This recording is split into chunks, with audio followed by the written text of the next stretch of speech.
vamos a observar los diferentes niveles de análisis en el procesamiento del lenguaje natural. Vamos a mirar algunos modelos que se usan para hacer el procesamiento del lenguaje natural, aplicaciones cotidianas, y vamos a ver un pequeño ejemplo y librerías que se utilizan para el procesamiento del lenguaje natural. En el siglo pasado se dio el auge de la inteligencia artificial, donde hubieron una serie de científicos que se reunieron y definieron algunos temas. Una de las personas que de manera no tan directa, pero que aportó en la parte del procesamiento del lenguaje natural fue Turing, cuando él hizo la publicación del texto, de lo que conocemos como el test de Turing, de que la persona se comunica con la máquina, pero él de alguna manera no sabe que se está comunicando con una máquina, sino que está hablando con gente inteligente. Entonces, de alguna manera, de manera indirecta, se observa la parte de procesamiento del lenguaje natural. Pues no había ninguna aplicación, pero dio como indicios para un inicio. En el experimento Georgetown se hizo la traducción de 70 frases, ¿sí? De 70 oraciones de ruso a inglés. Aunque para esa época ellos decían, uy, no, ya en eso en poquito tiempo ya tenemos solucionado la traducción y eso, pero se les presentaron muchas dificultades. Entonces eso como que se quedó en stand-by. Noam Chomsky, aquí sí voy a excusarme porque Chomsky fue una persona que hizo muchos aportes al lenguaje, al análisis, en la parte de gramáticas, pero él hizo, en esta parte resalté las gramáticas generativas. El procesamiento del lenguaje natural tuvo como un estancamiento, pero en las últimas décadas comenzó a tomar auge gracias al análisis estadístico.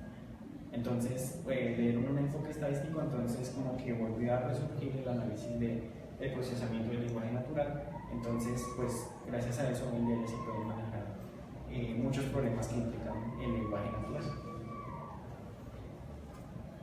Bueno, una definición de las tantas definiciones, porque hay unos que toman que es una parte de la inteligencia artificial que se encarga del procesamiento de textos. Esta definición hace referencia a que utiliza la ciencia computacional y algunos otros elementos como la inteligencia artificial con el fin de cumplir como objetivo procesar algo que nosotros estamos en nuestro lenguaje cotidiano. Esa es como una de las definiciones, la comprensión, ¿sí? Que por ejemplo, digamos, hay universidades que se están enfocando en un futuro para que la máquina pueda generar programas simplemente con el habla. Entonces, ese es uno de los estudios que se está manejando. Entonces, implícitamente tendrían todos esos estudios. Aquí vamos a definir algunos de los niveles en los cuales se maneja el procesamiento del lenguaje natural. Implícitamente hay unos que, digamos, está el morfológico y junto con el morfológico puede estar el léxico. Pero, la mayoría de los autores manejan estos niveles de análisis. En la parte del análisis morfológico, la parte de morfología se refiere a la forma como tal. Entonces, en esta parte se estudia como la forma de la palabra y se remite como cierta información al análisis léxico. También se encarga, digamos, de mirar que la estructura de la palabra, analiza internamente la estructura de la palabra como tal para mirar si de pronto está bien, está mal. Entonces, esta es una de las partes que se encarga de hacer el análisis morfológico. Unos dicen que está asociado con el análisis léxico porque se encargan también con compartir la información, entonces dicen para mirar si hay sufijos, prefijos, pero digamos ya es como lo toma cada autor. Entonces hay unos que dicen que sí, otros dicen que no. Entonces, esa es como una definición de lo que podría ser el análisis morfológico. Bueno, aquí en esta parte del análisis sintáctico lo que hacen es como etiquetar las palabras dependiendo de su clasificación. Por ejemplo, digamos, tenemos sustantivos propios, sustantivos comunes, verbos. Entonces es la parte que se encarga del análisis sintáctico. También en muchas ocasiones lo que hacen es construir un árbol jerárquico con oraciones, algo parecido a lo que uno hace en ciencias de la computación con el árbol de operadores y las expresiones terminales. Es algo parecido. lo construyen en esta parte, como digamos, para hacer un análisis también de las oraciones. Pero digamos, dependiendo de cómo esté la oración, depende así la estructura que se va generando.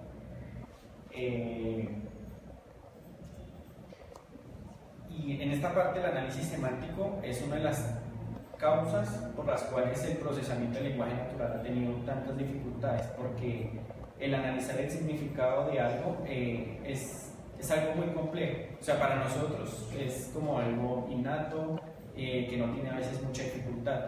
Pero digamos, nosotros cambiamos los contextos y hay cosas que cambian. Por ejemplo, hay ciertas palabras que, por ejemplo, nosotros, una persona de cierto lugar dice paila, entonces él sabe que se refiere a la olla. Otro dice paila por allá en el sur, entonces, uy, no, eso es yuca, paila, no, nos jodimos. Sí, podría, entonces, entender el significado de esas palabras a veces pues cuesta. O hay palabras que son la misma, pero tienen distintos significados. O sea, pueden tener varios significados. Entonces, el análisis semántico es uno de los que ha tenido mayor dificultad. Pero junto con el análisis semántico se utiliza el análisis pragmático. ¿Qué es el análisis pragmático? En el análisis pragmático se utiliza información extra. Entonces, digamos, pues, ¿cómo podría dar un ejemplo? En el análisis semántico, digamos, tengo una publicación en Facebook, un texto que yo agregué en mi red social. Entonces, eso tiene una cantidad de likes, una cantidad de respuestas que me apoyan, y esas respuestas tienen likes. Entonces, digamos, en el análisis pragmático, los likes entrarían a jugar como elemento de información adicional que nos ayuda en esta parte para darle un mejor significado. Entonces, si a la gente le gusta, entonces esto tiene una tendencia a ser bueno. Entonces, es una de las formas en las que se apoya el lenguaje natural para hacer el análisis. Pues, o sea, tratar las oraciones o los textos directamente a veces es algo muy complicado. Entonces, pues, hoy en día, pues, con la inteligencia artificial, con machine learning, pues, se puede hacer el tratamiento del texto y gracias a ellos, pues, se miran las palabras o se miran los textos como elementos de datos o elementos de información. Entonces, pues ya desde esa perspectiva, entonces ya entrarían a jugar las técnicas de machine learning, con las cuales se analizan documentos, se analiza voz, se analizan muchas, por ejemplo, los comentarios en una red social. Entonces se procesan con machine learning, con algunas de sus de los algoritmos que están planteados ahí para procesar el texto. Pero eso también depende, digamos, del caso que uno está trabajando, o puede utilizar varios para mirar cuál es el rendimiento de uno sobre el otro, que nos podría ayudar, pues, a resolver un problema en concreto, que ya más adelante les comento de lo que yo estoy trabajando y cómo lo trabajo, desarrollo. Bueno, aquí en los modelos lógicos, pues, para el procesamiento del lenguaje natural, digamos, se podría utilizar la representación de un texto mediante la lógica. Entonces, nosotros tenemos ciertas oraciones y entonces que transformamos el texto a lógica de primer orden y utilizamos cuantificadores universales o existenciales para representar el texto. Pero digamos, una aplicación, lo que podemos hacer en Prolog, que tenemos una base de hechos, un conjunto de reglas, y tenemos formas de llegar a ciertas respuestas. Un sistema de recomendación podría ser basado en lógica, pero a la vez está trabajando con el lenguaje natural y está utilizando implícitamente la lógica.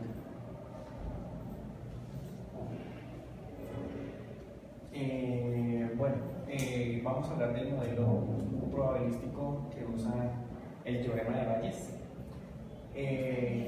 ¿Algunos saben qué es el? ¿Sí conocen o no conocen? ¿No? Bueno, el teorema de Bayes, ¿qué dice? Entonces, tengo dos conjuntos de sucesos, ¿cierto? Entonces, aquí digamos, voy a tratarlo como un ejemplo, pues, cotidiano. Digamos, ¿cuál es la probabilidad de que pueda llover? Digamos, vamos en el conjunto de que llueva, que haga sol o que haya nieve. Y en el conjunto de que, digamos, que haya un accidente de moto, digamos, un accidente automovilístico. Entonces, digamos, tomando esos dos conjuntos, se mira, dependiendo, digamos, cuál es la probabilidad de que haya sol, pero dada esa probabilidad de que haya sol, cuál es la probabilidad, digamos, que haya un accidente automovilístico. Entonces, lo que hace es mirar los conjuntos de sucesos y tratar de calcular la probabilidad dados esos sucesos. Dentro del procesamiento del lenguaje natural, ¿cómo vendría a ser? Se tiene, digamos, un conjunto de textos, de información, ¿cierto? Pero digamos, el conjunto ya fue tratado, ya fue procesado y tengo una serie de clases. Entonces, lo que utiliza el algoritmo, bueno, el teorema de Bayes, porque también hay un algoritmo basado en el teorema de Bayes, es que cuál es la probabilidad de que me aparezca cierto documento o texto, pero a la vez que pertenezca a cierta clase, dada la aparición de ese documento. Entonces, esa es la probabilidad con la que se maneja para que, digamos, para clasificar textos, porque con este modelo probabilístico se generan los algoritmos supervisados de clasificación de textos basados en el teorema de Bayes, que uno tiene un conjunto de entrenamiento